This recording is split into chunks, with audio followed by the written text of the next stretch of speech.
encerramos os livros históricos. E hoje, então, vamos dar início ao bloco chamado livros poéticos. Como o próprio nome sugere, são os livros onde a poesia é mais utilizada. E existem vários tipos de poesia. Então, um romance, um drama que é criado, é uma poesia, um texto poético. Alguns provérbios, axiomas, máximas, verdades grandes resumidas numa pequena porção de frase, isso também é um texto poético. E tem os poemas, que às vezes tem rimas, às vezes não tem rimas. Então popularmente, a gente acaba entendendo que poesia é só o que rima. Batatinha quando nasce, esparrama pelo chão, mamãezinha quando dorme põe a mão no coração. Isso é uma poesia. Então, isso é um poema, que é um tipo de texto poético. Então, a poesia é o tipo do texto e engloba vários tipos de textos que são poéticos. Tem o poema, tem o drama, tem romance, tem vários tipos, ok? Então, esse bloco de livros chamados poéticos, eles têm todos esses tipos. Então, o livro de Jó, por exemplo, é um drama que dá uma linda peça de teatro. E alguns grupos já até fizeram. Então, se você pega o livro de Jó e faz desse livro um roteiro para uma peça de teatro, você tem uma peça bem dramática. E drama é teatro em grego. Então, você tem ali diálogos, você tem ali toda uma cena construída em volta do drama daquela pessoa. Um cara que começa rico, perde tudo e depois recupera tudo em dobro. Novela pura, é um filme, é um roteiro de teatro. Então a premissa que gera esse drama é uma premissa poética. Por isso Jó está nesse bloco dos livros poéticos. Salmos é mais fácil. Por que Salmo está ali? Porque são músicas, letras de músicas. Alguns no estilo mais de poema, outros em outros estilos. A gente vai ver os detalhes, mas os salmos são mais fáceis da gente entender que o salmo é poesia. Os provérbios já fica no meio, mais ou menos, parece poema, mas não é poema, porque são verdades e são afirmações, e nem sempre tem rima, nem sempre tem algum sentido a maneira como as frases são organizadas. Depois vem o Cântico dos Cânticos, Eclesiastes, aliás, que é também esse texto com esse viés mais filosófico, mas é um texto poético, é onde é traçada uma linha. Então, o autor olha para o mundo e traça uma linha que divide o cosmo dele, o mundo, a cosmovisão dele, a maneira como ele entende o mundo, é dividido por uma linha. E segundo ele, acima da linha é acima do sol, embaixo da linha é o debaixo do sol. Então ele está dizendo, acima do sol existe uma realidade, debaixo do sol existe outra realidade. Então ele está analisando o mundo nessa perspectiva, acima do sol, debaixo do sol. E então ele está, de vez em quando eu prego e eu vou falar de algumas coisas espirituais, eu uso essa expressão, no segundo andar. Aqui no primeiro andar, a gente vive desse jeito, mas no segundo andar existe algo espiritual, o que Paulo chamava de regiões celestiais, o mundo espiritual, cada um chama de um jeito. O poeta, escritor de Eclesiastes, chama de acima do sol.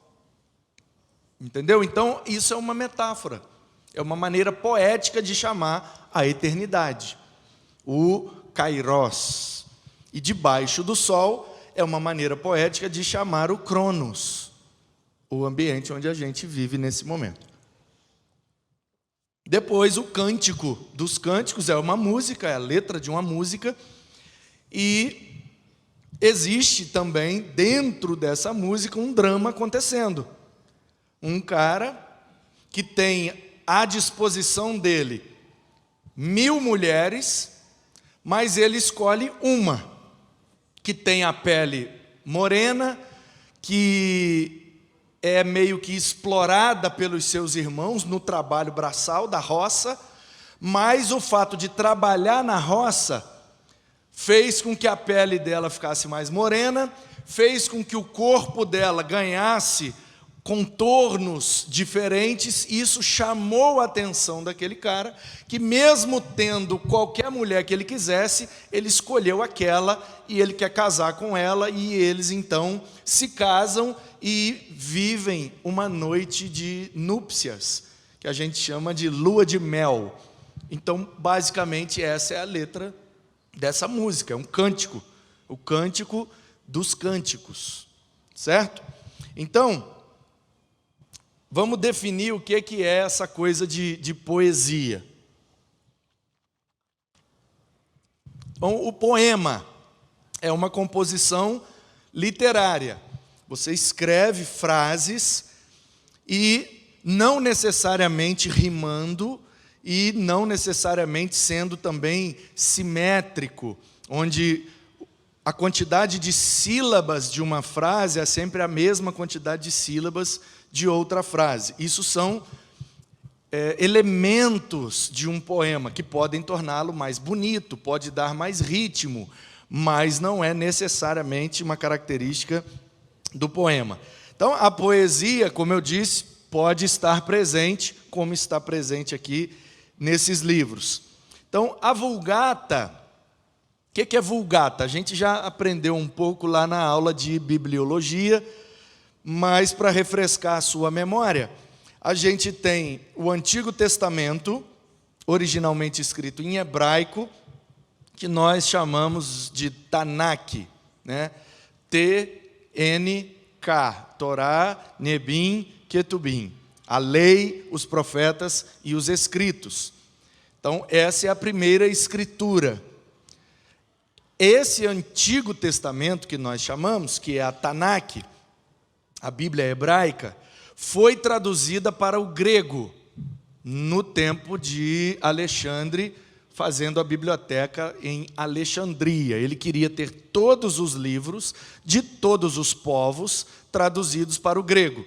Então, ele pegou a Bíblia, né, hebraica, e isso foi traduzido para o grego, mais ou menos no 4º século antes de Cristo.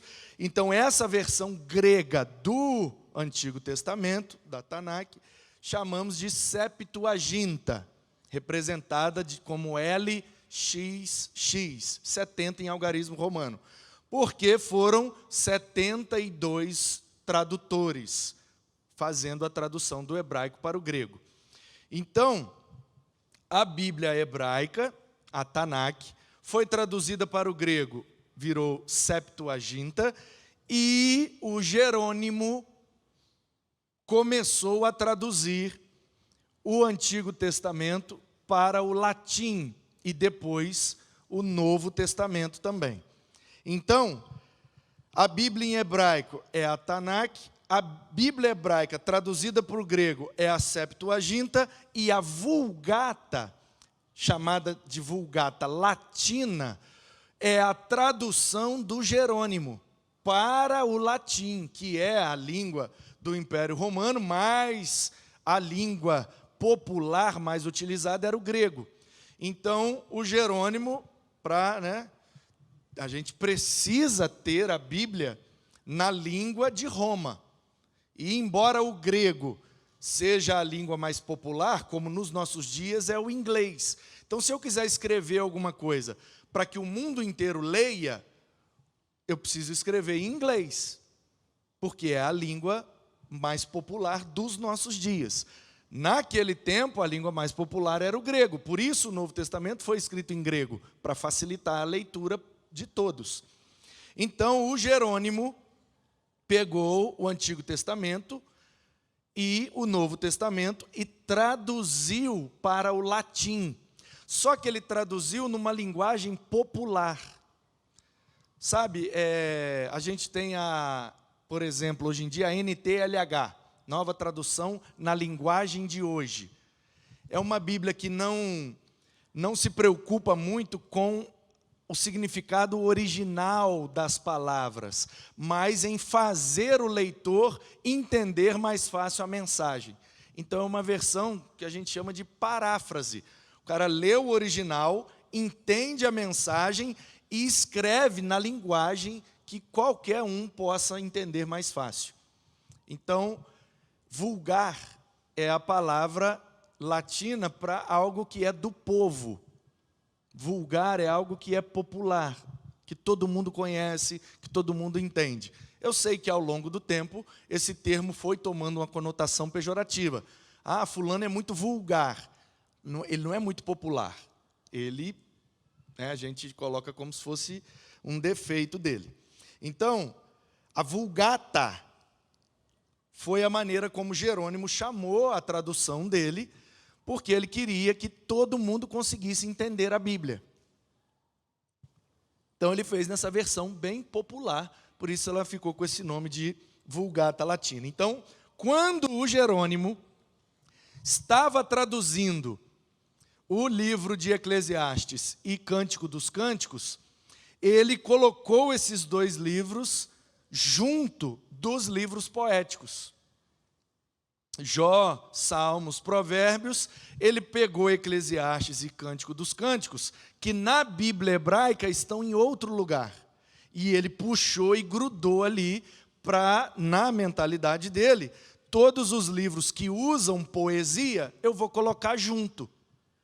Ele achou que seria mais fácil de ler a Bíblia com todos os poéticos junto. A partir daí, é por isso que a nossa Bíblia, esses livros estão todos juntos nesse bloco. E tem também a questão de chamar, dentro dos livros poéticos, tem essa subdivisão, de que alguns são poéticos mesmo, literalmente falando, que é o caso dos Salmos, que fica claro que é uma poesia, mas outros, apesar de serem textos poéticos, eles têm essa característica de serem sapienciais, que é poesia, mas que o objetivo não é só ser belo. Porque essa é a função da poesia, é pegar o texto, então eu vou narrar num texto a cena que eu estou vendo aqui nessa manhã. Bom, era uma manhã de domingo, do dia tal, de abril de 2023, estávamos no Itaim Paulista, na primeira igreja batista, Então, isso é um texto narrativo, eu estou contando a história que está acontecendo aqui. Eu posso contar essa mesma história de forma poética. Num lindo domingo de manhã. Entendeu? Eis que a esperança bateu à porta do meu coração, quando pisei na primeira igreja batista, no Itaim Paulista, e me deparei com a fraternidade dos irmãos. Eis que aquela comunhão fez com que o meu coração se agitasse em minha alma. Sabe assim?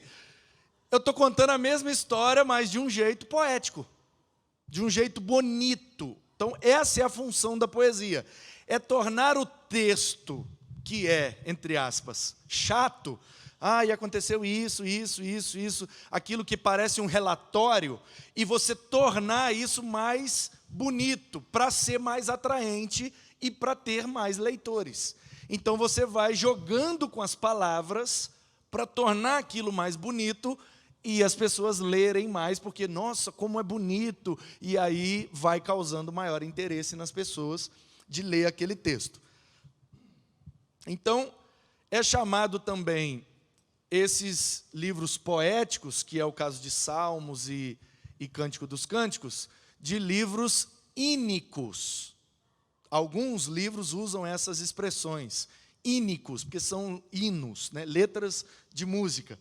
E os outros chamados de livros de sabedoria. Então, Jó, Eclesiastes e Provérbios, Jó, Provérbios e Eclesiastes, na ordem canônica, seriam os livros de sabedoria, ou seja, é poesia.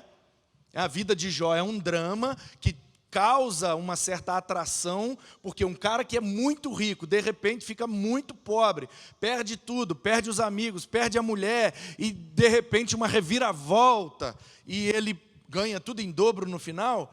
É uma história que chama a atenção, que prende o leitor. É um texto poético, porém, no final dessa leitura, o objetivo do escritor não é que você ache a história bonita. Ai, que lindo essa poesia. Não, é você refletir no que é que você aprendeu a partir daquela leitura. Então, quais são as lições que pode se aprender na história de Jó? E aí cada um tira uma história: fidelidade, perseverança, resiliência, etc, etc. Então, esses livros que são poéticos, mas que traz aquela lição de moral, que tem um fundo moral por trás, são chamados também de livros sapienciais, ou seja, aqueles que contêm sabedoria dentro da poesia. Então, uma poesia, às vezes tem rima, e você sabe, a rima são os sons harmoniosos, né? Onde um som se parece com outro som. Nem sempre colocados no final da frase. A gente acha que rima é só aquilo que vem no final da frase, né? Batatinha quando nasce esparrama pelo chão, mamãezinha quando nasce no coração. Então, no final é rima também? É, mas não é só no final. Porque a rima pode acontecer em qualquer momento da frase. Pode ter rima no início, pode ter rima no meio, entendeu? Então tem vários jeitos de você rimar.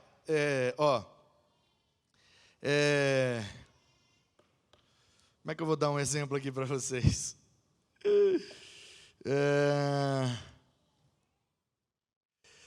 Tem umas... Você sabe que o meu negócio é o rap, né? Então, tem umas rimas assim que são bem interessantes. E às vezes as rimas vêm no meio. Às vezes a rima vem no final de uma frase e no início da outra.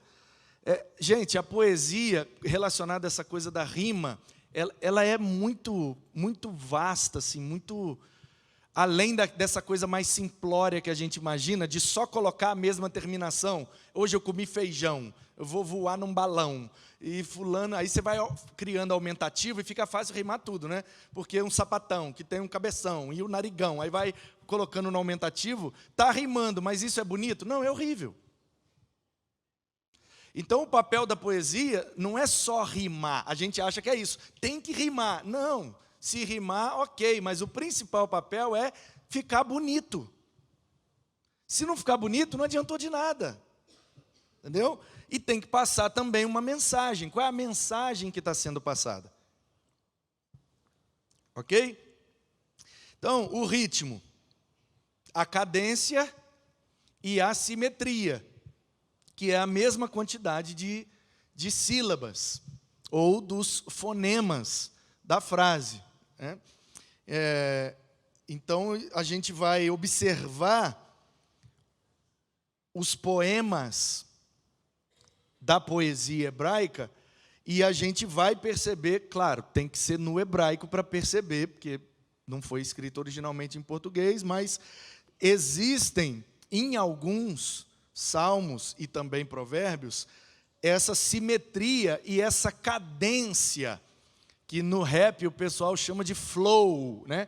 A maneira como o MC, o cantor, sei lá como é que você chama, ele vai fluindo naquela rima, sabe? E causa um movimento. E isso é bem interessante, muito interessante mesmo. Então, as figuras de linguagem. Todo texto poético utiliza muitas figuras de linguagem. E as figuras de linguagem são muitas. Não é só metáfora, que é aquela comparação. E também tem a símile, né? Quando você compara sem utilizar o advérbio de comparação, é uma metáfora. Quando você compara utilizando, aí é uma símile. Então eu sou a videira verdadeira. Metáfora. Jesus está se comparando a um pé de uva, mas ele não usou o advérbio. Então, naquele texto, por exemplo, que diz que o Espírito Santo apareceu no batismo de Jesus como uma pomba. Aí é uma símile, é uma comparação usando esse advérbio aí, que é o como. Então, como línguas de fogo foi o que Pedro sentiu que aconteceu ali naquela festa de Pentecostes em Atos 2. Então é importante a gente ler atento a essas figuras de linguagem, porque quando existe uma figura de linguagem, quer dizer que o que está escrito pode não significar aquilo que está escrito. Porque num texto poético, pão não é necessariamente esse alimento de farinha que a gente come. Pode ser uma representação do alimento, mas de forma geral. Então, dá-nos o pão de cada dia. A gente só quer comer pão? Não tem manteiga, não tem queijo, não tem presunto, não tem leite, não tem café, não tem mais nada, é pão. Dá-nos o pão de cada dia. Então não podemos comer nada além de pão. É pão, pão, pão, pão. Pão doce, pão francês, pão sovado, pão. Tem que ser pão, porque a gente não pediu pão. Não, pastor, pão ali é dar-nos o alimento de cada dia. Isso é fácil de entender, não é? Pois é, mas nem sempre. Porque em textos poéticos, às vezes a gente interpreta literalmente, e também em textos proféticos. Depois dos textos poéticos, vai vir o último bloco, que é dividido em dois, que são os textos proféticos, os livros proféticos, divididos em maiores e menores.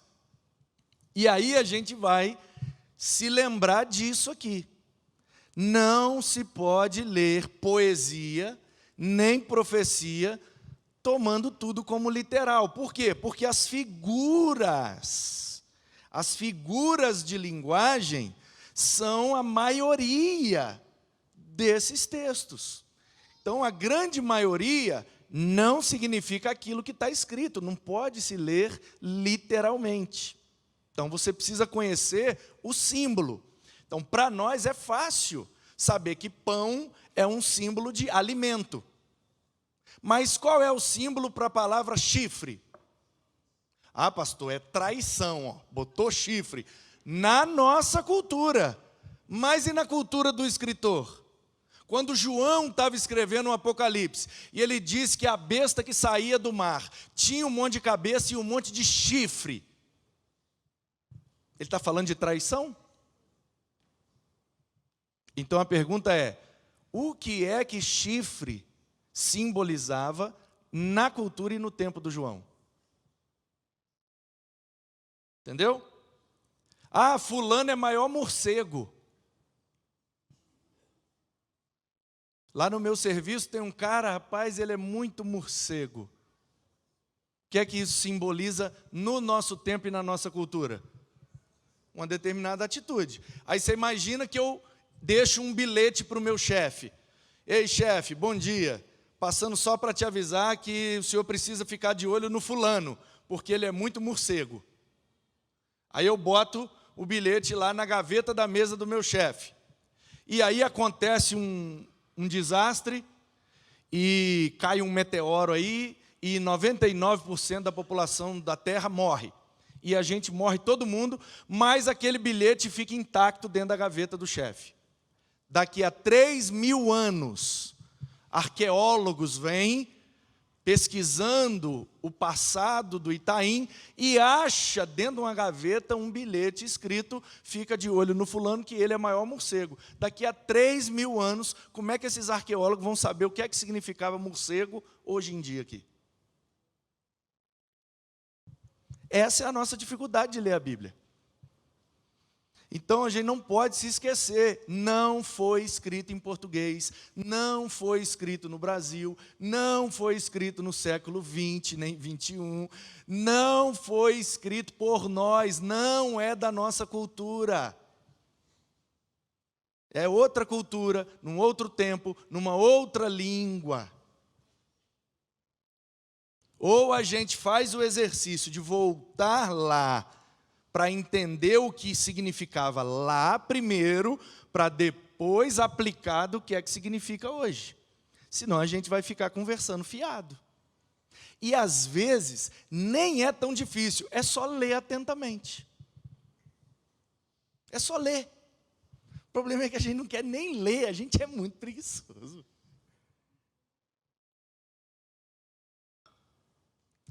Por exemplo, Lucas 1, a partir do 26, se eu não me engano, diz que a partir do sexto mês, no sexto mês, apareceu... Espera aí, gente, eu esqueço que eu tenho tudo aqui na minha mão. Aqui, Lucas 1, 26. Ah, garoto. Olha só. No sexto mês, o anjo Gabriel foi enviado. Tá cortando ali, né? Tudo bem, não precisa não, meninos. Deixa. É para negócio lá, mas tá tudo certo. Ó, no sexto mês, o anjo Gabriel foi enviado por Deus a uma cidade da Galiléia chamada Nazaré, a uma virgem que estava comprometida a casar com o homem da Galiléia. Maria está noiva de José e um anjo chega para conversar com ela. No sexto mês aconteceu isso. Quando eu leio desavisado, no sexto mês, foi em junho. Foi em junho. Então, pastor, no mês de junho, nós vamos sempre fazer uma representação aqui, ó, do anjo que visitou Maria e disse que ela ia engravidar de Jesus. Porque foi em junho, aqui, ó, sexto mês. O calendário desse povo é igual ao nosso? Então já começa por aí. Aí talvez então, peraí, não, o calendário deles é diferente do nosso. Porque quando eles saíram do Egito, Deus falou, agora vai começar o calendário de vocês. Tempo de escravidão não conta. Então agora começa a contar o calendário. Era final de março. Esse será o primeiro mês, o mês de Abib. Daqui para frente vocês começam o ano de vocês. Opa, então é final de março, início de abril, o primeiro mês de Abib. Primeiro mês do calendário. Então, o sexto mês cai ali mais ou menos agosto, setembro. Então, peraí, então quando foi essa data? Aí eu começo a querer fazer essa conta. Então foi no mês tal, que equivale no nosso calendário a data tal. Então, primeira leitura, foi em junho. Tá certo? Não sei. Segunda leitura, não, foi no sexto mês do calendário judaico. E tem a terceira leitura, que é a leitura correta. Qual que é a leitura correta, gente? Começar do início. Porque do início, visto que muitos já empreenderam uma narração coordenada dos fatos que se realizaram nos dias de Herodes, o rei da Judéia, o sacerdote Zacarias, a mulher dele, Isabel, e Zacarias perguntou ao anjo, como é que vai ser, a mulher vai engravidar, e é isso mesmo, menino. Quando Zacarias saiu, ele ficou mudo, né? Conhece a história. E aconteceu que, terminados os dias do ministério de Zacarias, ele voltou para casa, passados os dias, Isabel, a mulher ficou grávida, ele não saiu de casa durante... Versículo 24. Ele não saiu de casa durante... Então é o sexto mês de gravidez da Isabel.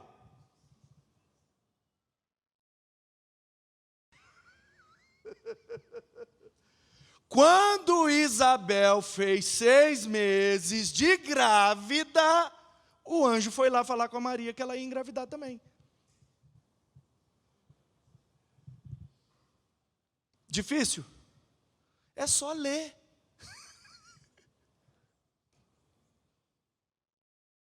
Só lê. Ah, mas eu não conheço o calendário judaico. Não precisa. Ah, mas eu não sei o grego. Não precisa. Ah, mas é só ler.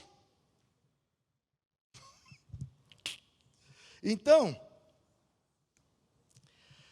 quais são as características da poesia hebraica? Porque os livros poéticos da Bíblia não é poesia popular brasileira, irmão. Não é literatura de cordel. Entendeu? Não é Camões. Não é Fernando Pessoa. Não é poesia europeia, poesia portuguesa, poesia francesa. Não. É poesia hebraica. É daquele povo, daquela cultura. Então a pergunta é, como que aquele povo faz poesia? Tem um jeito. Primeira coisa, paralelismo. A poesia hebraica é cheia de paralelos. Bota uma frase ou uma verdade em paralelo a outra frase ou outra verdade. E esses paralelos podem ser de várias formas. Por exemplo, tem o paralelismo sintético, onde a frase A, junto com a frase B, formam uma síntese entre as duas verdades. O Senhor é o meu pastor, nada me faltará. Uma coisa mais a outra traz a ideia que o poeta quer fazer. Síntese, uma coisa mais a outra sintetizado. Mas tem o paralelismo antitético, onde a primeira frase traz a tese, a segunda frase traz a antítese. Na nossa língua, o acento faz antítese.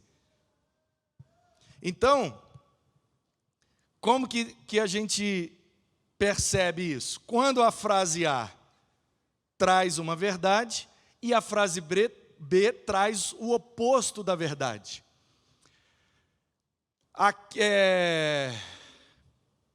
Na multidão de conselhos está a sabedoria, na língua dos ímpios está o fracasso. Primeiro vem a tese, depois vem a antítese. Então, eu quero sabedoria, eu busco o conselho dos sábios. Eu quero burrice, eu ouço o que os ímpios têm a me dizer. Uma tese, o outro é a antítese. Tem o paralelismo sinonímico, onde uma frase é sinônima da outra. Lembra daquele exercício que a gente fez no Salmo 19? Teontologia, revelação de Deus. Não lembram não, né? Lembram ou não? Lembra nada. Salmo 19. É mais ou menos assim, né? Está aparecendo ali? Agora foi. Está com um delay gigante, mas não tem problema. Só para vocês se lembrarem. Salmo 19.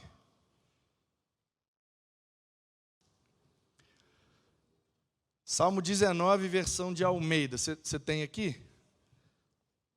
Rapaz, eu amo EBD, hein? Camisa bonita. Onde é que vocês arrumaram essa camisa aí? Lá do Camargo Novo?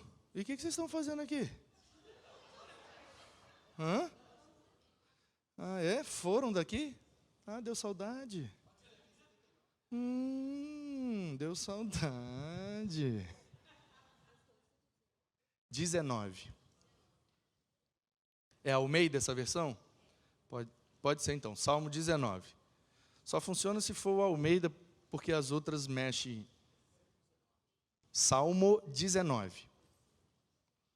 Os céus proclamam a glória de Deus, o firmamento anuncia a glória de suas mãos. Ó, paralelismo sinonímico. Os céus proclamam a glória de Deus, o firmamento anuncia a obra de suas mãos. Então, céu é sinônimo de firmamento, proclamar é sinônimo de anunciar, e a obra das mãos do Senhor é também a glória do Senhor. Salmo 19, não é isso? O céu, parará, parará, um dia faz declaração, outro dia, nananã, versículo 6.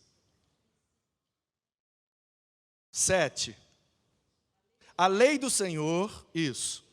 Acompanha comigo. Quem tá comigo? A lei do Senhor é o quê? Calma, irmãos. Por favor, me desculpa, mas calma. Só ela, porque pode ser versão diferente, e aí as palavras serão diferentes. Vamos só com ela aqui, vai. Perfeita. Ó, acompanha comigo lá, ó. Perfeita e restaura. Tá cortando lá, mas vocês vão entender. Próximo. O testemunho é fiel e sabedoria. Pode ir, próximo. Preceito é o quê? Retos e alegra. Próximo. O mandamento é puro e ilumina. Próximo. Temor é limpo e permanece. Próximo. Juízos são verdadeiros e igualmente justos. Próximo. Acabou. Então, olha só. Presta atenção ali, ó. Nossa, Deus, mas está com um delay gigantesco. Ajuda nós aí, Ricardo. Ricardo já não está mais ali. Só Jesus para ajudar agora, então. Vamos lá.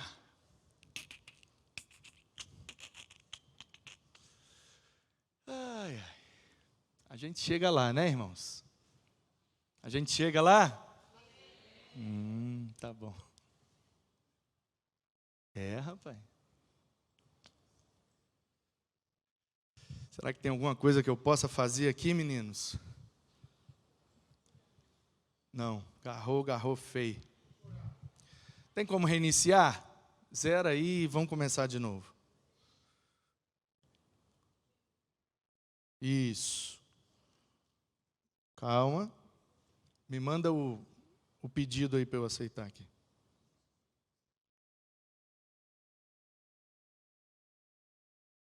Ah, você está mexendo junto comigo, aí piora. Manda só o... Cancela essa conexão. Isso, obrigado. Foi? Não.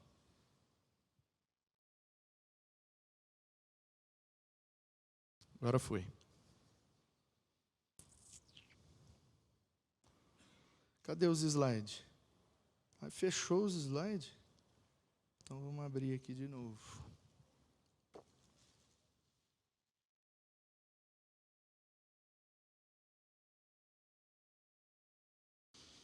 Ih, pior que perdeu a toda que eu tinha escrito, né? Ai, Deus.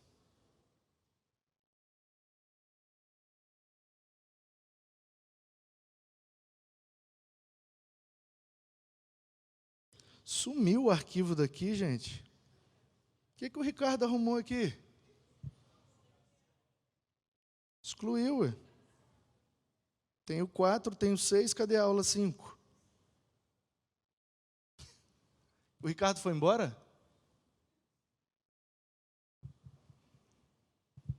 Deletou aqui dos meus arquivos a aula. Que faremos, pois? Eu tenho o PDF dela aqui, mas o ideal é o PowerPoint.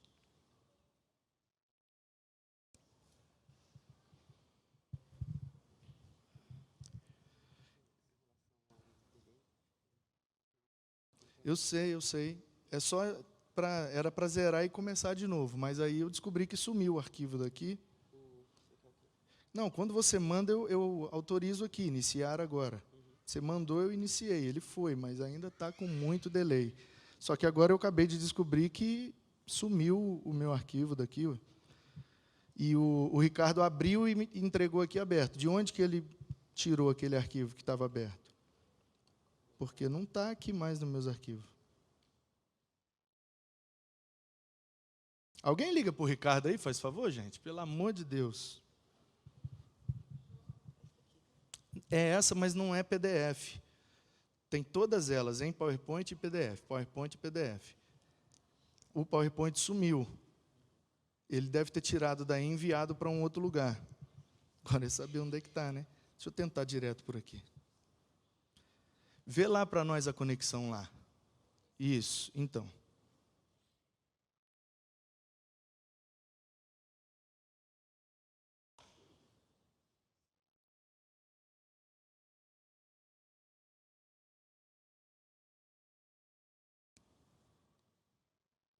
Gente, não vai rolar não.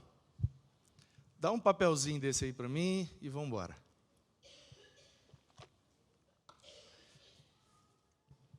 Obrigado. Então vamos lá. Então, introdução aos livros poéticos. Definição da área poética. Poema é uma composição literária. Poesia, presente em vários livros. A Vulgata botou Eclesiastes, Cantares. Cantares não, Cântico, né? Cântico dos Cânticos.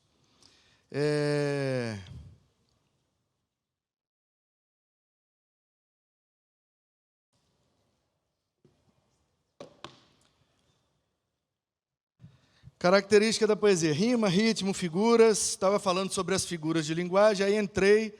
Característica da poesia hebraica. Paralelismo. Estava tentando explicar o paralelismo, não deu. Então, vantagem, a permanência da ideia, porque você mostra a ideia, mostra outra em paralelo, e você consegue ver melhor o que é que a poesia está querendo ensinar, passar ou fazer refletir. Não, eu tenho aqui, o negócio aqui não está indo para lá.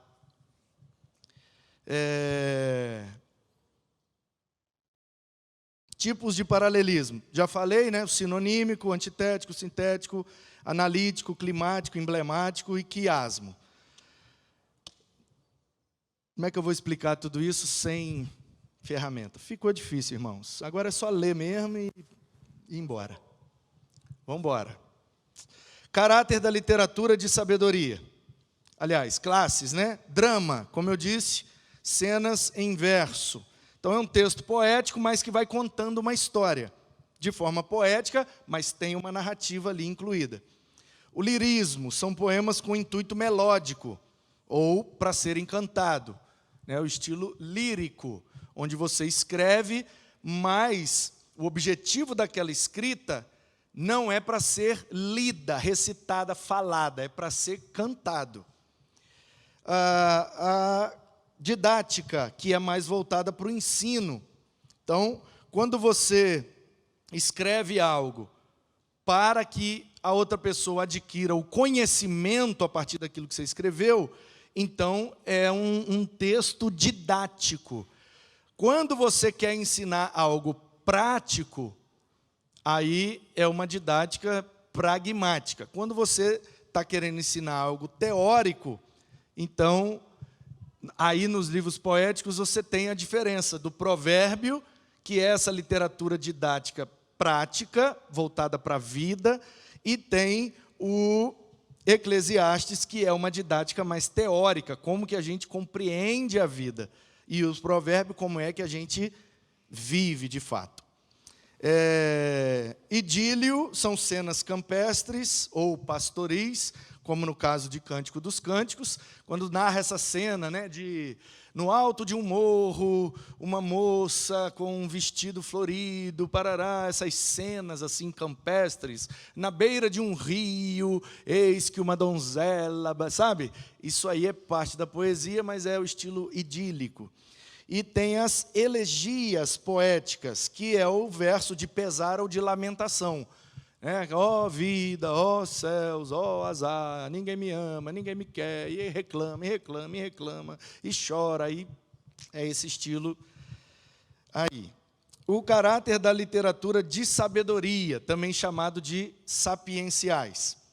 Tem um objetivo prático, de sabedoria voltado para a prática, e tem o humanismo divino, onde Deus está no centro da história.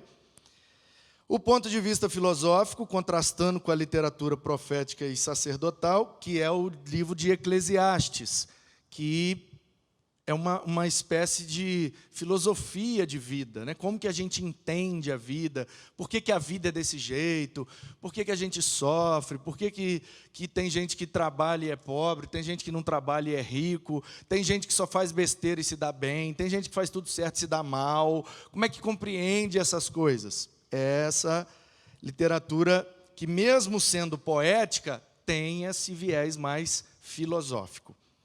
Os livros bíblicos, então, da literatura sapiencial. Jó, sabedoria para entender as provações da vida.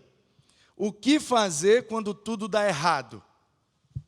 O livro de Jó está aí para ensinar sobre isso. Provérbios, sabedoria para crescimento e disciplina. Então, como é que eu faço para crescer, para progredir, para evoluir na vida? E como que eu posso ter disciplina, viver de forma disciplinada para colher o resultado que eu almejo. Eclesiastes é sabedoria para encontrar o sentido da vida. Então, qual é o sentido da vida, para que eu nasci, para que eu estou aqui, etc, etc. Então, vamos lá. O livro de Jó, o tema do livro de Jó é a soberania divina usando Satanás e o sofrimento para amadurecer o seu povo. Então, o segredo de interpretar bem o livro de Jó é conseguir datar o livro de Jó. Então, a gente tem algumas dificuldades e, se não compreender bem, a gente vai falhar na hora de interpretar. Então, deixa eu tentar, mesmo sem as minhas ferramentas didáticas, deixa eu tentar fazer você entender de quando é o livro de Jó.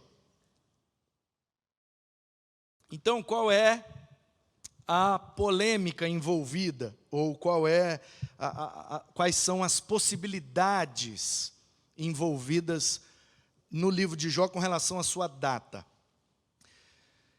Algumas coisas são óbvias, são evidentes na leitura do texto. A primeira delas é que Jó é um patriarca. Como que a gente sabe isso? Ele fazia culto pelos filhos. Ele sacrificava a Deus pela vida dos seus filhos.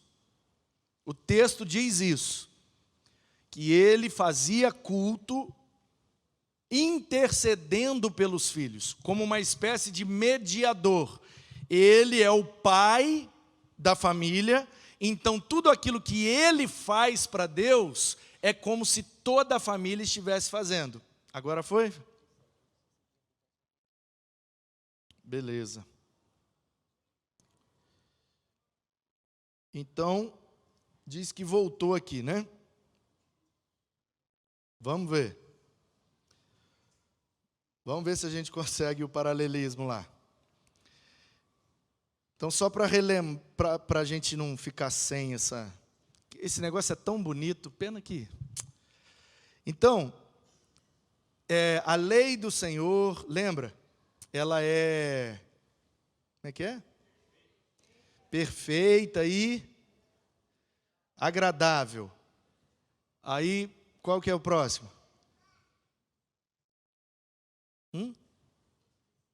Preceitos, não sei, você que está lendo aí. São o quê? Retos e alegra. Mandamento é puro e ilumina. Temor é o quê? Limpo e permanece.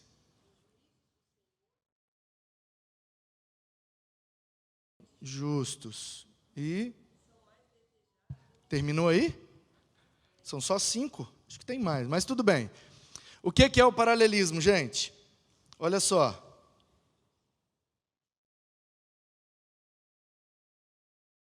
Vamos ver se agora vai. Fazer de azul. Não, mas está fininho, mas acho que vai dar para ver. Travou de novo. Não vai ter jeito não. Vamos para frente, vida que segue. Então, voltando aqui.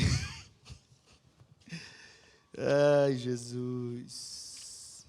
Onde que estava? Na data, né? A data do livro de Jó. Isso. A soberania divina é o tema, esboço. Tá, aí eu estava falando então sobre como interpretar bem o livro de Jó e a importância da gente colocar o livro de Jó na determinada data. Então,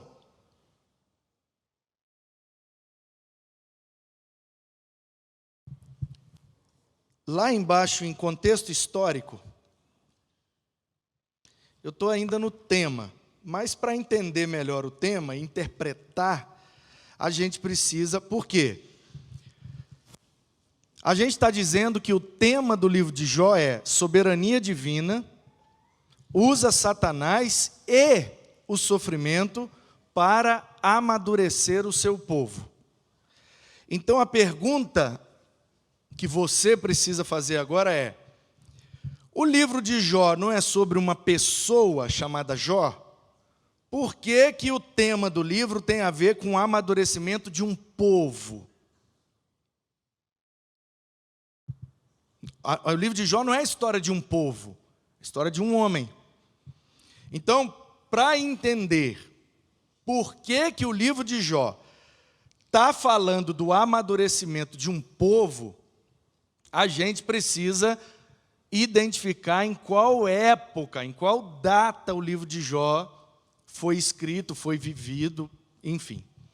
Então, eu estava dizendo sobre algumas evidências do texto que são óbvias, que é só ler. A primeira delas é que Jó fazia culto pelos seus filhos. Essa prática denuncia que Jó era um patriarca. Porque os patriarcas é que tinham esse jeito de cultuar. O pai da família cultua a Deus e ali ele representa toda a família. Então, Abraão, Isaac, Jacó, tal. Depois que o povo vai para o Egito, não tem mais culto, o povo está dentro do Egito, né? E aí viram escravos, não tem culto. Quando o povo sai do Egito, Deus quer que eles façam um tabernáculo para voltarem a fazer culto. E Deus dá uma orientação de como que Ele quer o culto.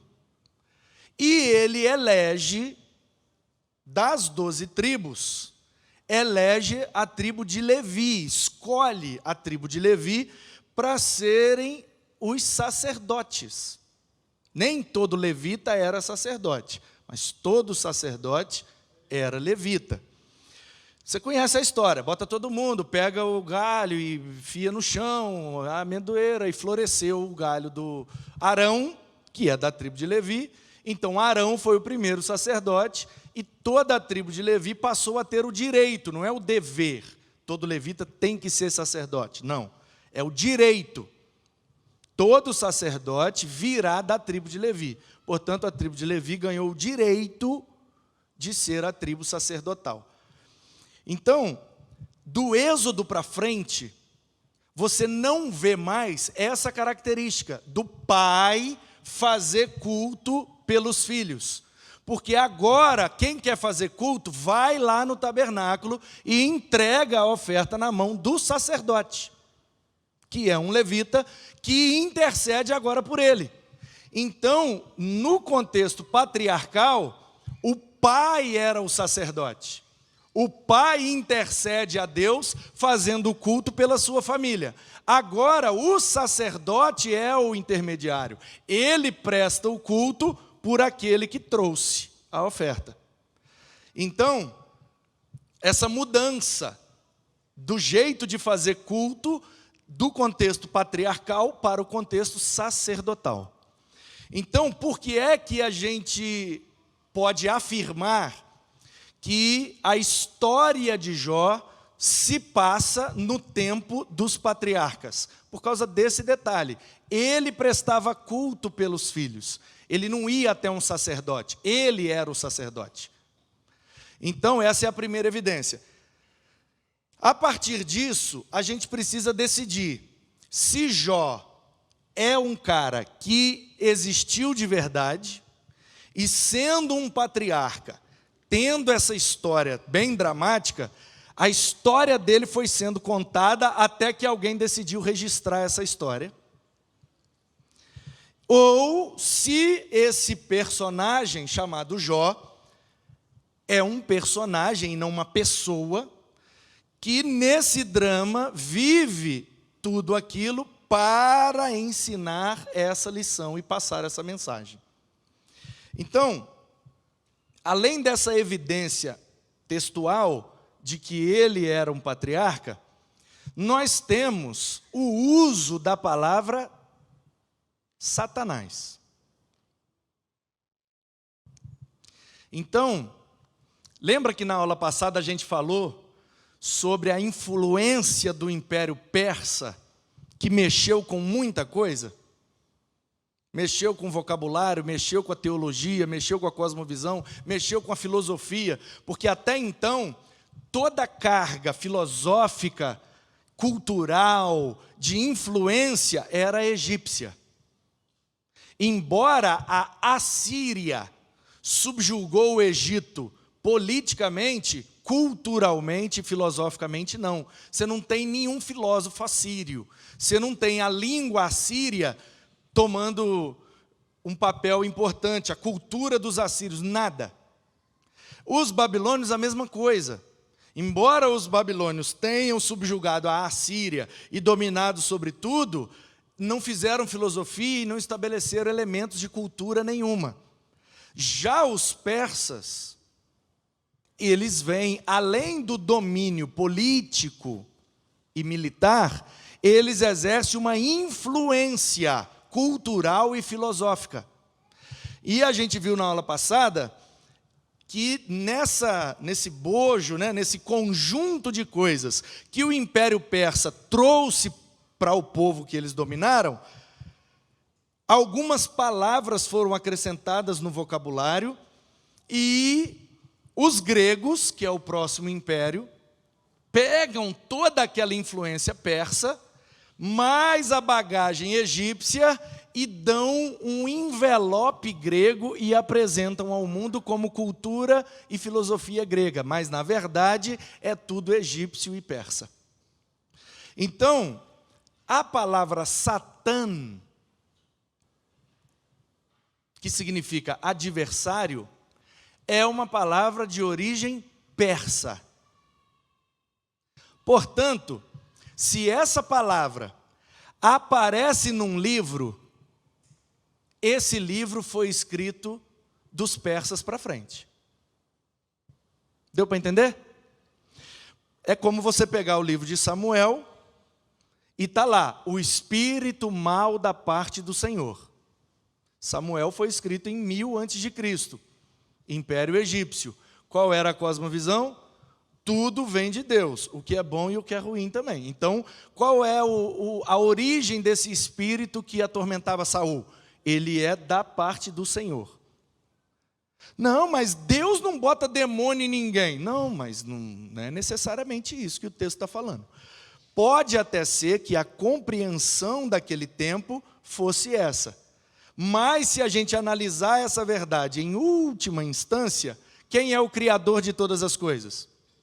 Então, os espíritos maus que caíram, antes eram espíritos bons e adoravam a Deus. Quem criou eles? Quem criou os anjos, gente? Então, qual é a origem dos anjos? Então, Deus os criou, eles caíram e agora desobedecem e são rebeldes. Mas Deus é a origem no sentido de criação deles. Então, a afirmação não está errada. Pode ser que a compreensão deles estivesse equivocada. Deus bota espírito mau nos outros. É isso que a frase denota? Pode ser. Mas, em última instância, a frase está dizendo que Deus é a origem de todas as criaturas, portanto, deles também. Fechou a conta, resolvido o problema, próximo assunto. Quando chega no livro das Crônicas, não é mais um espírito mau da parte do Senhor, é um demônio. Da onde vem a palavra daimonios? Da Pérsia. Então, o livro de Samuel foi escrito antes dos persas, o livro das Crônicas foi escrito depois dos persas. Por quê? Por causa da presença daquela palavra. Se aquela palavra é persa, tem que ser depois deles. Quando você vai ler a história de Jó, e quem está sendo adversário de Jó é Satã, o que é que isso denuncia para nós? Esse livro foi escrito depois dos persas. Então, qual é a crise aqui? Nenhuma, contanto que a gente compreenda bem o negócio. Então, vamos voltar. A Pérsia está aqui. Jerusalém está lá. Esse território antes pertencia à Babilônia. 600 e pouco, Nabucodonosor começa a invadir e começa a trazer jovens de Jerusalém para a Babilônia. 70 anos depois, o império não é mais babilônico. A Babilônia perdeu para a Pérsia, que se uniu com a Média e virou o Império Medo-Persa. Então, quando o império vira Medo-Persa, o Ciro e o Dário, vocês conhecem a história, começa a liberar o povo. E o povo começa a voltar daqui, território da Babilônia, mas que agora pertence à Pérsia, o povo começa a voltar para Jerusalém. 4 viagens naquele período de quase 100 anos, com Zorobabel, Esdras e 2 com Neemias. Vimos na aula passada. Tranquilo? Quando eles chegam lá, lembra o que é o livro das Crônicas? É botar todo mundo ali e falar, agora vocês vão saber quem são vocês. O Adão que gerou fulano, que gerou Beltrano, que gerou Ciclano. Então, aí aconteceu essa história, até que a gente, os nossos pais, foram ser escravos lá, e agora Deus trouxe a gente de volta. Então, vocês precisam se envolver na restauração do templo e na reconstrução dos muros, porque isso aqui Deus deu para os nossos pais por herança, isso aqui é nosso, nós temos que cuidar disso. Porque aquela geração, 99,9%, nasceu na Babilônia. Então, nunca tinha pisado ali, eles nem sabiam direito quem eles eram. Por isso que o livro das Crônicas é cheio das genealogias, para mostrar de onde veio cada um, de qual família, de qual tribo, de qual filho de Israel. Então, o livro das Crônicas é o quê? É uma chacoalhada no povo para dizer, essa terra é nossa. Olha o que Deus fez na época do Adão, na época do Moisés, na época do Abraão, na época de todo mundo. Olha o que Deus fez, nos libertando de lá, nos trazendo de volta para cá. Então, cuidem, valorizem. Olha o que o nosso pai sofreu, olha o que o nosso avô sofreu, olha o que o nosso tataravô sofreu para que a gente herdasse essa terra. Vamos valorizar o que os nossos antepassados viveram e vamos cuidar do que é nosso. E para cuidar do que é nosso, tem que ter templo para adorar e tem que ter o muro para proteger. Isso dá um ânimo no povo, o povo vem ajudar. Só que nem todo mundo se convence com discurso. Tem gente que é mais racional, tem gente que é mais lógico. Então ele ouve o argumento lógico e fala, é verdade, a terra é minha, é herança porque era de papai, filho de vovô, de bisavô, tataravô. Então essa terra é minha mesmo, conta comigo, estamos juntos aí, Neemias, vou ajudar a construir o muro. Mas tem uma turma que é mais sensível, que não é muito da razão, que é da emoção. Que o discurso não emocionou ele, então ele, não vou me envolver nisso, não me tocou, não mexeu comigo. Aí ele fica apático. Qual foi a estratégia? Tem um grupo de pessoas que mesmo ouvindo a narrativa da história deles, não quiseram se envolver na obra que tem que fazer para restaurar Jerusalém. Então, peraí, deixa eu contar uma história para eles. Agora eu acho que vai mexer com eles. Você quer ver? Na terra de Uz, tinha um cara muito rico. Ele era um patriarca. E ele tinha 10 filhos. E ele fazia culto pelos filhos. E ele tinha um monte de boi, um monte de cavalo, e ele tinha um monte de terra, e ele era o cara mais rico de toda a região. Um belo dia, choveu com relâmpago, botou fogo nos bichos dele, nas plantações dele. Os filhos morreram. E a esposa mandou ele morrer, que ele não prestava mais para nada. E os amigos dele acharam que ele estava em pecado, e ele foi abandonado por todo mundo, foi parar em cima de uma cama cheia de ferida. E ele coçava as feridas com um caco de telha. Sabe o que é que Deus fez com esse cara? Sabe por que esse cara sofreu tudo isso? Sabe qual é a origem disso tudo? Pois é, tem um adversário nosso que falou com Deus que ele só era fiel por causa das coisas que ele tinha. Aí sabe o que é que Deus permitiu? Permitiu ele perder tudo. Mas ele foi fiel, por isso que no final Deus restituiu tudo em dobro para ele. Aí aquele cara que é mais apático, que ouviu o discurso e não se comoveu, quando ele ouve essa história, ele... Caraca, velho, eu nunca tinha ouvido essa história, velho. Isso é verdade? Não importa se é verdade. Percebe? Não importa se é verdade. Importa que um homem que tem tudo é alvo de um adversário e pela permissão de Deus ele perde tudo, mas se ele for fiel, ele recebe tudo em dobro. O cara que estava apático no discurso do Zorobabel, do Esdras ou do Neemias, agora ele é tocado pelo drama da vida de Jó. Aí ele fala, caramba, então foi isso que aconteceu com a gente. Enquanto povo, nós tínhamos tudo. De repente, um adversário nosso nos atacou e nos fez perder tudo. E a gente ficou deitado na cama, coçando as feridas com caco de telha, escravos na Babilônia. Mas porque somos fiéis, porque queremos a restauração, Deus nos levou de volta e está nos restituindo tudo que nós perdemos. E a gente pode ter mais do que os nossos pais tinham. Basta que a gente seja fiel a Deus. Ô, Zorobabel, conta comigo, eu vou ajudar sim. Eu vou ajudar porque eu quero tudo em dobro também.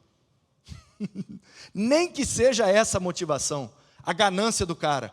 Ah, então quer dizer que papai tinha 1000 metros quadrados de terra. Aí foi todo mundo escravo. Eu nasci lá na Babilônia, agora eu voltei, eu ganhei só 200 metros de terra. Ah, meu querido, então eu vou ser fiel a Deus, eu vou ajudar no templo e vou ajudar no muro, por quê? Porque eu vou ter 2000 metros de terra, o dobro do que papai perdeu. Nem que seja essa a motivação da ganância, mas aqueles que faltavam se engajar na obra da restauração, que não se mobilizaram pelo discurso, agora estão se mobilizando pela história dramática desse homem. Quem entendeu, diz amém. O livro de Jó é isso. Então as perguntas, Jó viveu de verdade? É irrelevante. Ele é uma pessoa ou um personagem? Irrelevante. Essa história foi escrita lá no tempo dos patriarcas? Se foi, teve uma revisão depois dos persas, porque botaram a palavra persa aí dentro agora. E se foi ou escrita ou revisada depois dos persas, foi feito com um objetivo pós-exílico, falar com aquele povo que tinha voltado para reconstruir Jerusalém.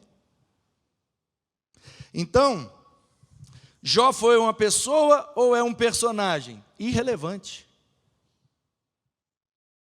Você pode acreditar de um jeito ou do outro, não muda nada a mensagem. Foi no tempo dos patriarcas ou é pós-exílico? Irrelevante. Não muda a mensagem da história. Então, qual é a evidência, não é nem evidência, qual é a percepção mais lógica da coisa. A gente está lidando com um texto muito antigo, é muito difícil mexer com esses negócios. Mas parece, tá bom? Parece que, pelas evidências textuais que eu já mencionei, que a história de Jó, ela é datada no período dos patriarcas, para que aquela geração pós-exílica perceba o que é que os pais fizeram e como eles começaram o seu relacionamento com Deus, que está resultando agora naquela geração. Então, por isso é importante Jó ser um patriarca. Agora, ele foi uma pessoa que viveu no tempo dos patriarcas, a história dele foi contada por tradição oral, ou foi escrita por alguém, e depois teve essa revisão depois dos persas, tanto faz, pode ser uma coisa como outra, não tem problema, não tem problema. Então, pastor, eu quero acreditar que o Jó foi uma pessoa, que o livro foi escrito no tempo dos patriarcas, e depois do momento pós-exílico, o pessoal usou essa história, que era muito dramática e interessante, incluiu esse verbete persa para poder mexer com aquela geração pós-exílica, para motivar o povo na restauração. Tá certo? Tá. Ah, pastor, eu acho melhor acreditar que é o seguinte: o povo voltou, um grupo foi pelo discurso das crônicas e começou a ajudar na restauração, um outro grupo precisava ser motivado de outra forma. O Ageu, Zacarias e o Malaquias estão batendo de um lado com profecia, então alguém mais sensível quis bater do outro lado com poesia. Então eu acredito, pastor, que o livro de Jó, ele foi escrito no tempo pós-exílico. Jó é um personagem e um poeta muito dos bons fez esse poema dramático para ilustrar a história do povo de Israel, que perdeu tudo e agora pode ganhar tudo em dobro novamente. Então Jó é um personagem, o livro é pós-exílico, com o objetivo de motivar aquele povo. Tá certo? Também. Tanto faz.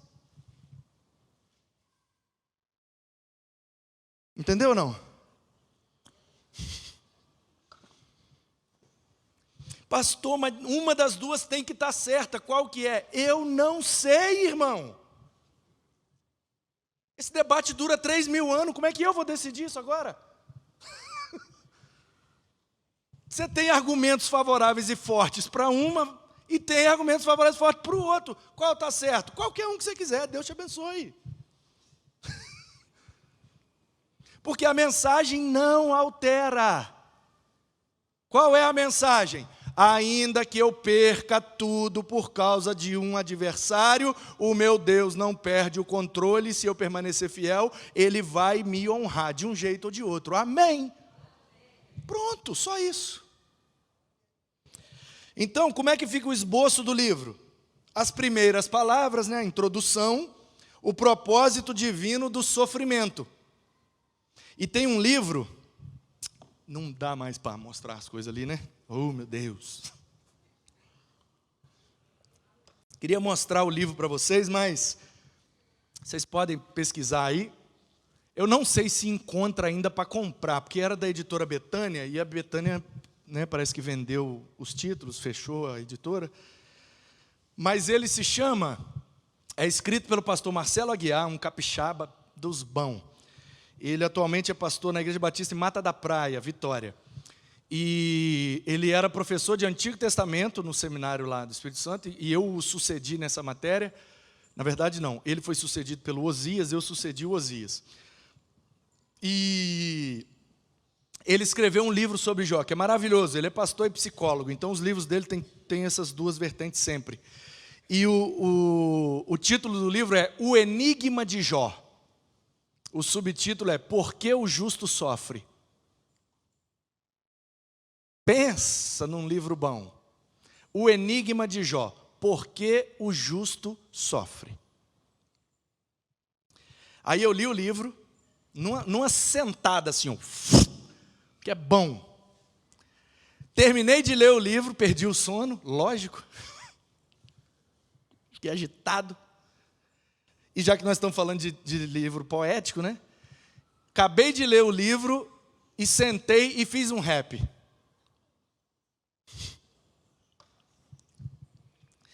Várias perguntas juntas formam um enigma. Por que o justo sofre? Porque existe um paradigma.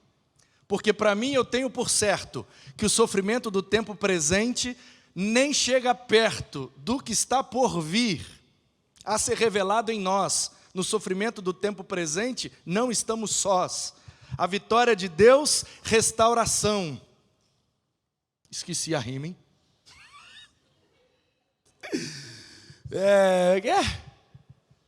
Gente, eu esqueci. Tem muito tempo também que eu não falo ela. Mas é assim mesmo. Várias perguntas juntas formam um enigma. Por que o justo sofre? Porque existe um paradigma. Porque para mim eu tenho por certo que o sofrimento do tempo presente... Como é que é, gente? Por perto, por vir, a ser revelado em nós. No sofrimento do tempo presente não estamos sós. A resposta de Deus é vitória, restauração. Sofro feliz, pois é dele que vem minha unção. É verdade, na adversidade.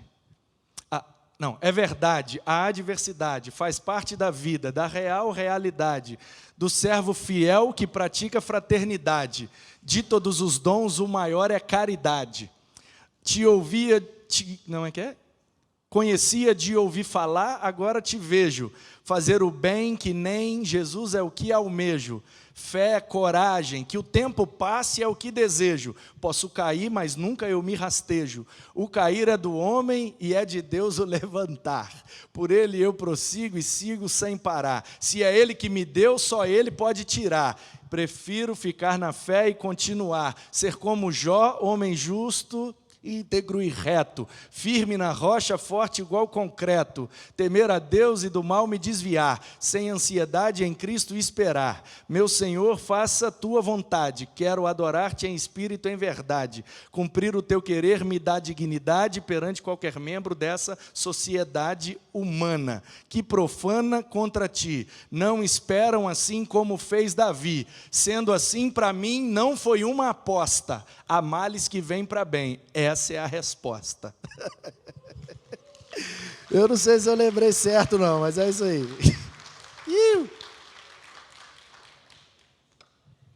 Então, leia o enigma de Jó, porque o justo sofre. Então, o segundo ponto é o diálogo dos amigos. E ele mostra o propósito punitivo do sofrimento. O sofrimento pode ser visto na perspectiva da punição. O livro de Jó revela isso. Algumas pessoas sempre vão entender o sofrimento como punição. Isso está certo ou não? Não importa. Algumas pessoas sempre vão entender que o sofrimento é uma punição. Deve ter feito alguma coisa, por isso que está sofrendo desse jeito. É a percepção dos amigos de Jó. Aí vem o monólogo de Eliú, que é o propósito corretivo do sofrimento. Algumas pessoas sempre vão entender o sofrimento como uma correção. Está sendo corrigido porque cometeu um erro, por isso está sofrendo. Aí vem o monólogo de Deus, que é o propósito didático do sofrimento. O que é que a gente pode aprender na adversidade? E por último, o epílogo, as últimas palavras, que é um final feliz do sofrimento de um justo. O cara foi fiel, ele tem um final feliz, mesmo tendo sofrido aquilo tudo. Então, é um roteiro digno de Hollywood, né? Então, algumas coisas a gente precisa se atentar. Será que a gente consegue voltar aí, filho? Pelo menos para ler o texto, para ler a Bíblia? Vamos ver se a gente consegue. Habilita aí para mim. Pronto. Iniciei. Vamos ver se vai. Pelo menos para ler a Bíblia. Quero só mostrar um último negócio para vocês, para a gente, antes de ir embora. Então, a autoria, O título é o nome do herói, né? Iov. Iov é o nome desse cara. A tradução é bem difícil, mas...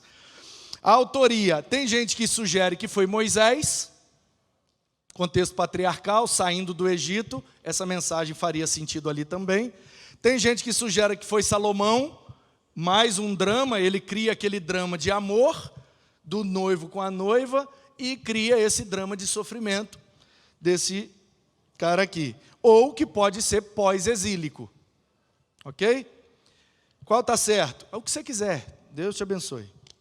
Contexto histórico. A data dos acontecimentos é patriarcal, por causa daquela evidência. Se ele é uma pessoa, um personagem, não sei. Mas essa história se passa no tempo dos patriarcas. Porque não tem sacerdote fazendo culto, é o pai fazendo culto pela família. A data da escrita, como eu disse, tem várias possibilidades, está na página 181 do livro, e do livro azul, 181, e 152 do PDF. Galera que quiser aí, é só pedir que eu mando. O contexto religioso. A religião é patriarcal, o pai é o sacerdote. A teologia legalista, de causa e efeito, se está sofrendo, é porque está em pecado. O livro de Jó vem mostrar que nem sempre. Sofrimento é coisa da vida. Coisa, às vezes, são erros nossos, às vezes é o nosso adversário, às vezes é Deus permitindo, às vezes é Deus fazendo. E tudo bem, e a gente pode ganhar com isso. O objetivo central, Deus usa a adversidade para abençoar.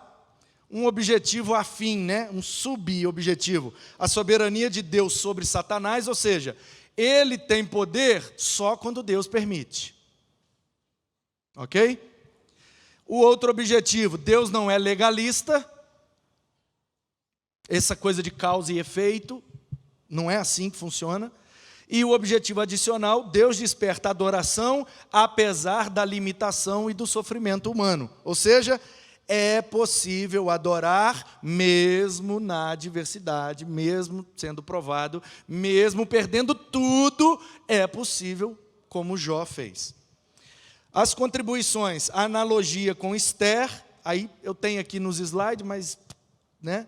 O caráter introdutório é o primeiro livro de sabedoria, é o primeiro livro poético, então ele meio que, ele é uma mistura de drama com narrativa, narrativa com poesia, porque ele pega o final dos livros históricos, que é pura narrativa, e faz a introdução para os livros poéticos. Então, por isso que ele é colocado naquele lugar, porque ele é meio narrativo e meio poético, ele faz a transição para já jogar o cara dentro de Salmos, com a cabeça da poesia.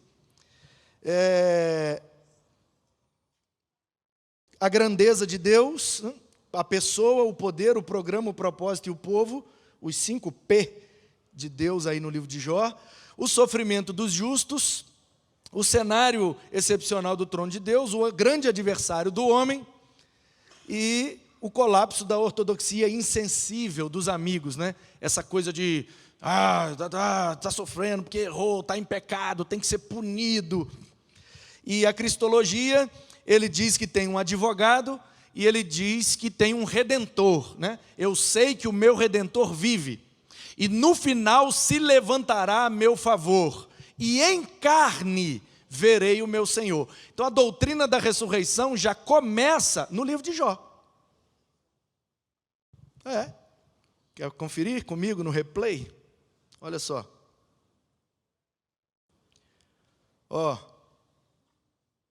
Jó 19, 20 e pouco, né? 20, aqui, 23. Quem dera fossem agora escritas as minhas palavras. Quem dera fossem gravadas em livro, que com pena de ferro e com chumbo, para que sempre fossem esculpidas na rocha, porque eu sei que o meu Redentor vive e por fim se levantará sobre a terra. Olha o 26.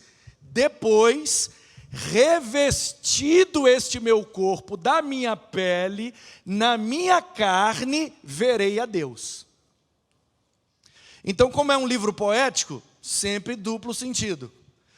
Quando Jó faz essa afirmação, ele está querendo dizer o quê? Esse corpo doente que eu estou agora, cheio de ferida, vai ser restaurado, e quando eu tiver com a pele novinha, com a minha carne nova, depois de sarado, eu vou adorar a Deus, porque eu sei que é Ele que fez. Mas isso não é um texto poético? Então isso já aponta para a doutrina da ressurreição. Eu sei que o meu Redentor vive, no filão se levantará ao meu favor, e em minha nova carne eu verei ele. Entendeu? Entendeu ou não? Então, para a gente encerrar, deixa eu só te mostrar um negócio maravilhoso aqui. Ai, como eu amo isso, gente. Vocês não têm noção. Jó 42, não. 40. 40? Onde que fala do Leviatã? 41? Aqui, 41, isso. Olha só. Você já deve ter ido numa casa e na porta tem uma placa assim: aqui até a tristeza salta de alegria. Ou você já deve ter visto em algum carro um adesivo, ou ouvido uma mensagem, cujo título era: na presença de Deus, até a tristeza salta de alegria. Talvez você já cantou música falando isso. Então, está errado. Presta atenção. Que versículo é esse? Vai aparecer aqui daqui a pouco. Então, qual é o segredo? É só ler. O versículo aparece aonde? Lá embaixo, né?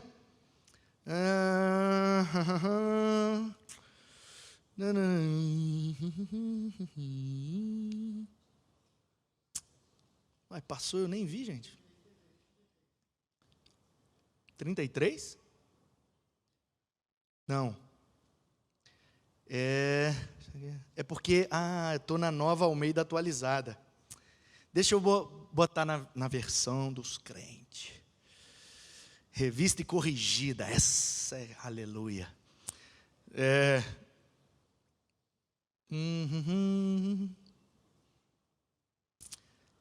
Fugiu da minha cabeça, gente. Qual que é o versículo?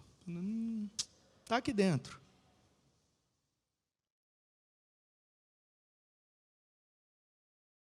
Aqui, 22. No seu pescoço pousa a força, perante ele até a tristeza salta de prazer. Aí, na outra corrigida ou atualizada, salta de alegria.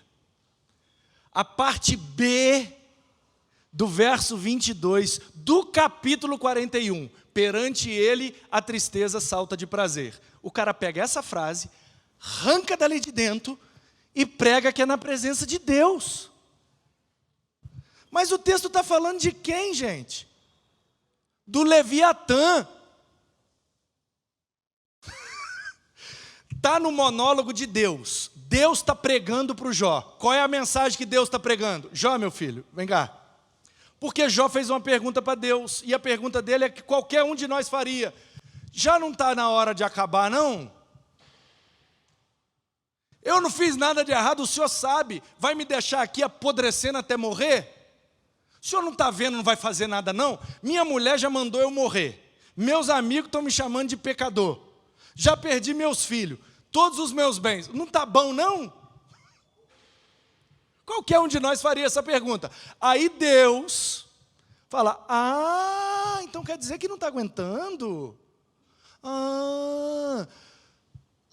Você acha o quê? Que eu não tenho poder para resolver o seu negócio agora?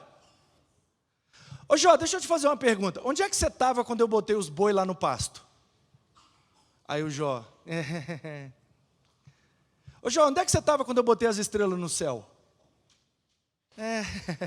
Aí Deus vai fazendo perguntas retóricas para mostrar para o Jó: eu sou o Todo-Poderoso.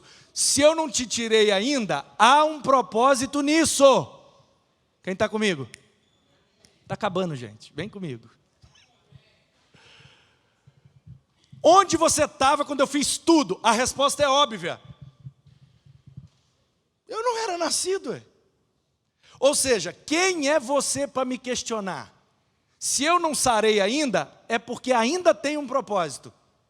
E no final, no 42, a gente descobre qual é o propósito. Te conhecia de ouvir falar, agora eu te vejo. Deus, Jó se relacionava com Deus só pelo que ele ouvia. Mas ele nunca tinha tido, nunca tinha vivido uma experiência real, profunda com Deus. Porque o Jó estava errado? Não, estava certíssimo. Mesmo sem ter a experiência, ele fazia melhor do que todos os outros. Então Deus está dizendo, você fazia tudo certo, mas lhe faltava a experiência. Então eu permiti tudo isso para te dar a experiência, Zé Mané. Porque você falava da boca para fora. Agora quando você falar, não, você viveu. É diferente. Então, onde você estava? Aí o Jó fala, estava em lugar nenhum, não existia.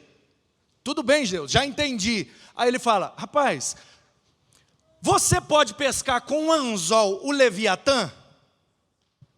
Pode passar uma corda na língua dele e sair puxando ele para casa? O que é o Leviatã? É uma mistura de crocodilo com golfinho. Imaginou? Bicho feio, né? Deixa eu tentar te dar uma ideia aqui. É um lagarto, gente. É um grande lagarto. Dragão de Komodo, aquele lagarto que é ácido. Por isso que a ideia de que o lagarto solta fogo pela boca, porque é ácida, né? Então, onde bate queima mesmo. A saliva do bicho é ácida demais. Então o Leviatã, ele é, olha como é que o Google diz que ele é. É lógico que o Google não sabe nada, mas... Até porque naquele tempo, né, gente? Aí, o Google diz que o Leviatã é mais ou menos assim, não dá para ver, né? Um dia nós vamos ter um telão de LED, que aí vai dar para ver direitinho. Deixa eu ver uma imagem mais clara aqui. E um filhote do Leviatã. Mas, enfim, é um dragão, é um réptil, tipo um crocodilo gigante, que nada muito rápido na água, corre muito rápido na terra, tem uma boca gigante, com os dentes gigantes, e sai da reta que a saliva dele é ácida, onde pega, derrete tudo e destrói. É esse bicho. Ele existiu? Com certeza. Então, mas não é um bicho mitológico, não, é um bicho, gente, é um crocodilo gigante, pré-histórico, um bicho antigo, que era bem grande mesmo, e aí, hoje a gente só tem os crocodilos menorzinhos, enfim, mas é um dragão de Komodo gigantesco. Então Deus, depois de dar uma chamada no Jó, de dizer, quando eu estava criando tudo, você estava onde? Deus, está certo, o Senhor é o Todo-Poderoso. Você está duvidando do meu poder? Você não consegue dominar o Leviatã? Você acha que vai me dominar? Você acha que vai me dobrar nas ideias, Jó? De ficar me questionando, me botando na parede? Ei, Deus, faz alguma coisa, já deu o meu sofrimento. Quem é você, rapaz? Esqueceu quem é o servo e quem é o Senhor? Você está doido? Você não consegue empurrar na parede, você não consegue subjugar, você não consegue espremer o Leviatã. Como é que você vai fazer isso comigo? Então, você pode pegar o Leviatã com um anzol? A resposta é óbvia, claro que não, Deus. Você pode pôr uma corda no nariz dele, ou com um espinho, furar a boca dele e levar ele para... Claro que não, Deus. Como é que eu vou tratar um Leviatã como se fosse um cachorro? Porventura multiplicará as suas suplicações para contigo, ou brandamente falará? Ele vai chegar e vai ficar te dando ouvido? Você vai fazer do Leviatã um psicólogo? Claro que não, Deus. Você, Jó, vai fazer concerto com ele? Vai tomar como escravo para sempre? Você vai botar ele para trabalhar para você? Claro que não, Deus. Você vai brincar com ele como se fosse um passarinho? Ou vai prender ele numa gaiola para suas filhas brincar com ele? Claro que não, Deus. Os teus companheiros farão dele um banquete, ou vai repartir entre os negociantes? Vão fazer uma muqueca de Leviatã? Claro que não, Deus. Toda a resposta é óbvia. Claro que não, claro que não, claro que não, claro que não. Não. O Leviatã é o bicho mais poderoso. Qual é a mensagem? Se o Leviatã é assim, imagina eu, Jó. Você vai encher a pele de gancho? Não. Você vai botar a mão nele e fazer carinho? Não. Não. Não. Tudo é não. Quem primeiro me deu para que eu possa retribuir? Você me deu alguma coisa, Jó, para cobrar de mim alguma coisa? Não, Senhor, não dei nada. Quem deu a sua vida? Foi o Senhor. Quem te deu esse corpo? Foi o Senhor. Quem te deu as fazendas? Foi o Senhor. Quem te deu os bichos? Quem te deu os filhos? Você me deu alguma coisa para poder pedir alguma coisa de volta, rapaz? Tudo que você ofereceu para mim, antes eu te dei. Não me calarei a respeito dos seus membros, nem da relação das suas forças, nem da graça da sua compostura. Sofre e sofre calado, aprenda a lição, engole o choro, porque vai durar o tempo que eu quiser. Quem descobriria, quem abriria a porta, as suas fortes escamas. Ó, ele era, tá vendo? Peixe, meio lagarto, tem escama. A pele é muito grossa, né? Uma outra se liga, está falando da pele do bicho, é um couro grosso. Cada um dos seus espirros faz resplandecer a luz, e os seus olhos são como pestana da alva. A ideia da saliva ácida, que onde bate, queima. Cada um da sua boca saem tochas, faíscas de fogo saem dela. É um livro poético, gente, não é literal. Então, faísca, aquela ideia de que da boca do dragão sai fogo, porque a acidez da saliva derrete as coisas e sai fumaça. Do seu nariz procede fumo, né? Quando ele respira, sai fumaça, né? Transpiração ali. Como de uma panela fervente. O seu hálito. Hálito de quem, gente? De quem que Deus está falando, gente? Deus está falando para Jó. Deus está falando de quem? Do Leviatã. Aí, chega no 22. Deus está falando que no pescoço dele está a força. Por quê? Porque quando ele morde a presa, ele... e mata ela com a força do pescoço. No seu pescoço está a força. Perante ele, a tristeza salta de prazer ou de alegria. O original, a ideia é, a preguiça sai correndo, de susto dele. O cara está triste aqui, ó, na beira do lago, ó vida, ó céus, ó azar. O Leviatã aparece, ele faz o quê? Meu Deus, e sai correndo. Do susto que leva. Entendeu ou não, irmão? O cara está triste, ele vê o Leviatã, ele fica alegre na hora, vira um maratonista. O cara não quer trabalhar, ele se dá de cara com o Leviatã, ele sai correndo e vai para o trabalho na hora. Porque o Leviatã assusta ele. Só que a palavra lá tem triplo, quádruplo sentido. E, infelizmente, alguns tradutores não foram muito felizes na escolha das palavras e deu essa possibilidade interpretativa. Mas é só ler desde o início de quem está falando, do Leviatã. Então, se a gente pegar uma versão mais atualizada, né? Vamos ver aqui, a Nova Almeida atualizada. Como é que traduziu? No seu pescoço reside a força, diante dele salta o desespero.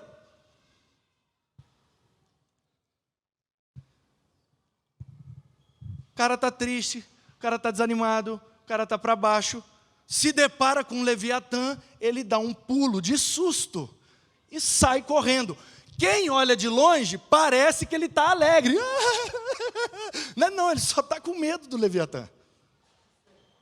Parece que ele está fazendo um Cooper. Olha, o prazer dele de fazer uma corrida. Não, ele acabou de tomar um susto do Leviatã. Não é prazer, não é alegria, não é nada. É o susto que ele levou. Entendeu ou não, irmão? Aí o cara pega essa frase, arranca dali de dentro, e faz música, e faz versículo, faz adesivo, e faz plaquinha para botar na porta, e o povo canta, o povo repete, o povo dá glória, e não está nada disso escrito ali. Então, muito cuidado ao ler um livro poético, porque você pode estar afirmando coisas que o texto não está afirmando.